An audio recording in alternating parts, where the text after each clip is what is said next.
The chill in the air seemed to seep into my bones as I stared at the blinking light on my voicemail. I hadn't checked it in days, but the sense of foreboding had grown too strong to ignore any longer. The message was from an unknown number, but something about it sent shivers down my spine. The voice, my voice, quivered with desperation, as if it was recorded in the depths of despair. "Listen carefully," my future self whispered, the sound of frantic breaths punctuating each word. "You're in danger. They're coming for you, and there's not much time left. I've made mistakes, terrible mistakes. Don't trust anyone. Lock the doors, close the windows, and stay away from the shadows. They're watching." I listened, transfixed by the eerie familiarity of my own voice. The cryptic message filled me with dread, like a dark cloud looming overhead. Who were they? What had my future self done? And most importantly, how could I possibly trust a message from the future? My mind raced as I tried to make sense of it all. Was this some elaborate prank? Or had I stumbled upon something far more sinister? I considered calling the police, but what would I tell them? That I'd received a voicemail from my future self, warning me of impending danger? I decided to play it safe, locking all the doors and windows and double-checking each one, my heart pounding with every creak of the old house. The minutes dragged on, but no immediate threat materialized. I couldn't shake the feeling of being watched, though, as if unseen eyes were studying me from the shadows. The night was long and filled with anxiety. Every gust of wind, every rustle of leaves, and every distant sound made my pulse race. I replayed the voicemail in my mind, trying to decipher the hidden meaning behind those cryptic words. As dawn broke, I finally allowed myself to relax a little, convincing myself that it was just a cruel prank or a bizarre dream. But a nagging doubt remained, a feeling that whatever had sent the message was far from done with me. Little did I know that the terror was only beginning, and the voicemails from my future self were about to take an even more terrifying turn. The days that followed were marked by an eerie sense of unease. I couldn't escape the feeling that I was being observed, scrutinized by an invisible presence. My sleep was plagued by nightmares, visions of shadowy figures closing in on me. I tried to shake off the paranoia, to convince myself that it was all in my head, but the voicemails from my future self continued to haunt me. Each message grew increasingly frantic, the voice on the other end trembling with fear. My future self pleaded with me to take action, to avoid certain places, to cut ties with people I held dear, but the instructions remained vague and the danger undefined.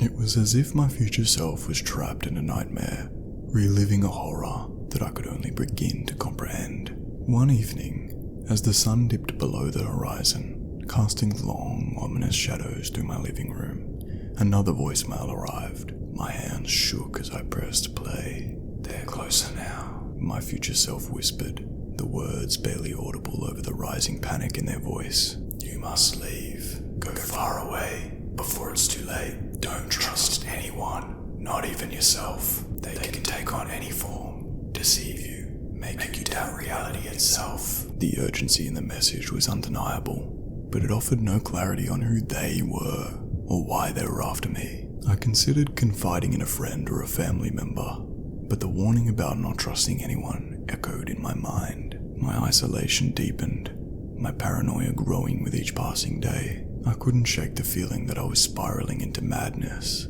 that the voicemails were a cruel trick my own mind was playing on me. Yet, deep down, I knew that something was terribly wrong, that I was entangled in a nightmare beyond my comprehension. The nights became my personal hell. I kept all the lights on, trying to banish the menacing shadows that seemed to dance just beyond my vision. Sleep eluded me, and when it did come, it brought with it the torment of those haunting dreams.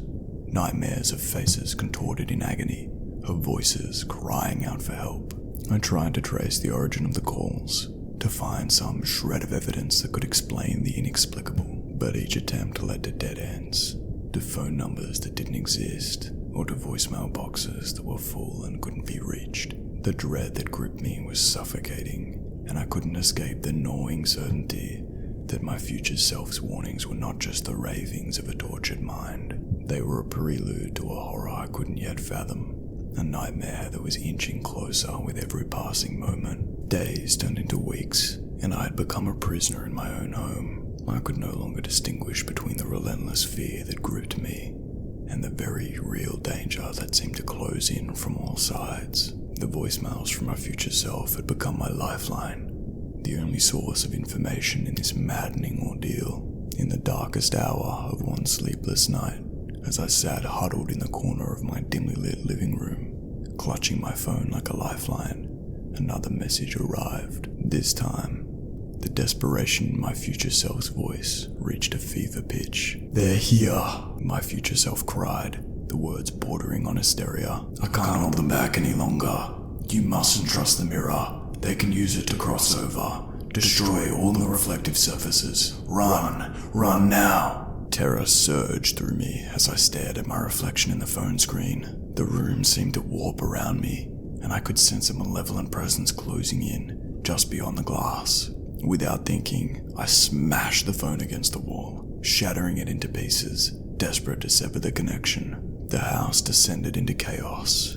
Shadows seemed to detach themselves from the walls, taking on grotesque forms, and I could hear whispers, cold and malevolent, echoing through the rooms. My heart pounded as I rushed through the house, breaking every mirror and reflective surface I could find. But as I destroyed the last mirror, I saw them, a horde of dark, shape-shifting entities emerging from the shattered glass. Panic overtook reason, and I fled, my footsteps echoing in the empty house as I raced towards the front door. The door seemed impossibly distant, and the corridor stretched endlessly before me. In the final, frenzied moments before my escape, I glanced back and saw a figure, identical to me, emerging from the shattered remains of the last mirror. My doppelganger grinned, but its smile was a grotesque mockery, devoid of humanity. With a surge of adrenaline, I burst through the front door and into the night, leaving behind the horrors that had consumed my life.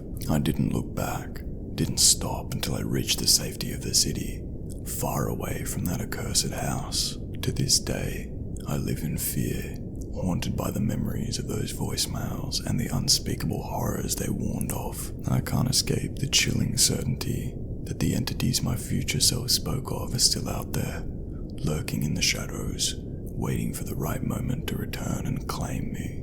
The voicemails from my future self were a glimpse into a nightmare beyond comprehension, a descent into a darkness from which there may be no escape. And as I look over my shoulder at every flicker of movement in the shadows, I can only hope that I've eluded them. For now.